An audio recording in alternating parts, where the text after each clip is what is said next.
நம்ம எல்லாருக்குமே தெரியும், இந்த உலகத்தில் ஜப்பான் இயற்கை அனர்த்தங்களுக்கு பேர் போன நாடுன்னு சொல்லி.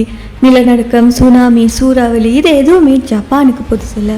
ஸ்பெஷலாக 2011 நடந்த great east Japan earthquake and சுனாமியில் 20,000க்கும் மேற்பட்ட பேரோட உயிர் போயிருக்கு. அண்ட் மிகப்பெரிய அழிவுகளும் ஜப்பானில் நடந்திருக்கு. இப்படிப்பட்ட டிசாஸ்டருக்கு அப்புறமா ஜப்பான் ஒரு மிகப்பெரிய முடிவு எடுக்குது. அது என்னென்னா, ஃப்யூச்சரில் சுனாமியோ, வெள்ளப்பெருக்கோ, நிலநடுக்கமோ இல்லைனா சூறாவளியோ எது வந்தாலுமே நம்ம கண்ட்ரியை மேக்சிமமாக ப்ரொடெக்ட் பண்ணணும்னு சொல்லி. ஸோ அவங்க என்ன பண்ணாங்கன்னா, ஃபர்ஸ்ட் ஸ்டெப் ஜப்பான் ஒரு மிகப்பெரிய சுனாமி வாலை பில்ட் பண்ணுறாங்க. அது சும்மா வால் இல்லை, ஒரு மிகப்பெரிய மெசிவான கான்க்ரீட் ஸ்ட்ரக்சர். 246 மைல்ஸ் லென்த்தில் கண்டினியூஸாக பில்ட் பண்ணியிருக்காங்க. அண்ட் சில இடங்களில் இந்த வாலோட ஹைட் பார்த்தீங்கன்னா 12 மீட்டர்ஸ் வரை இருக்கும். அதாவது 3லிருந்து 4 ஸ்டோர் பில்டிங்கோட ஹைட்டில் இருக்கும். இதோட மெயின் பர்பஸ் என்னென்னா, சுனாமி சீ வேவ்ஸ் கோஸ்ட்டுக்கு வந்ததும் அந்த வேலோட ஃப்ரண்ட் ஒரு தடை மாதிரி ஒர்க் பண்ணும். அண்ட் வேவ்ஸோட ஸ்பீடை ரெடியூஸ் பண்ணும், எனர்ஜியை பிரேக் பண்ணும். ஸோ அந்த வேல் இல்லாமல் இருந்தால் அந்த வேவ்ஸ் ஃபுல் பவராக டவுன் அடிக்கும். பட் அந்த வேல் இருக்கிறதால அதோட இம்பேக்ட் ஹாஃபாக குறையும்.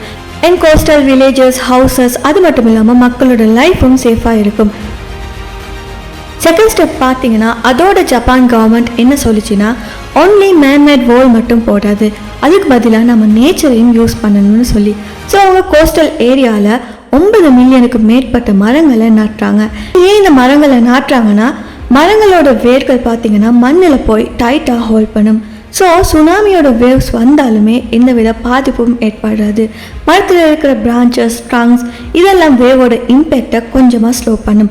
ப்ளஸ் மரங்கள் என்வாயர்மெண்ட்டுக்கு ஒரு எக்ஸ்ட்ரா பெனிஃபிட்டை கொடுக்கும், ஆக்சிஜனை கொடுக்கும், கிளைமேட்டை பேலன்ஸ் பண்ணும், அண்ட் அனிமல்ஸ், பேர்ட்ஸுக்கு ஒரு ஷெல்டராக இருக்கும். ஸோ சிம்பிளாக சொல்லணும்னா, மரங்கள் எல்லாம் நேச்சுரல் டிஃபென்ஸாக ப்ரொடெக்ட் பண்ணும். டெக்னாலஜி ப்ளஸ் நேச்சரை சேர்த்து தான் ஜப்பான் ஃபியூச்சருக்கு ஒரு மிகப்பெரிய சேஃப்டி நெட்டை க்ரியேட் பண்ணிச்சு. ஸோ ஜப்பான் பேசிக்கலி என்ன சொல்லுதுன்னா, against nature you cannot win, but with nature you can survive. So அடுத்த முறை சுனாமி, வெள்ளம் இல்லைனா எந்த விதமான கிளைமேட் டிசாஸ்டர் வந்தாலுமே இந்த walls and trees millions of லைஃப்ஸை சேவ் பண்ணக்கூடிய பொட்டென்ஷியல் இருக்குது. அண்ட் ஹானஸ்ட்லி காய்ஸ், இது ஒரு பர்ஃபெக்ட் எக்ஸாம்பிள். மனிதர்களும் நேச்சரும் ஒன்றா சேர்ந்து ஒர்க் பண்ணால் மட்டும்தான் நமக்கு ஒரு சேஃபான ஃப்யூச்சரை உருவாக்க முடியுமா இருக்கும்.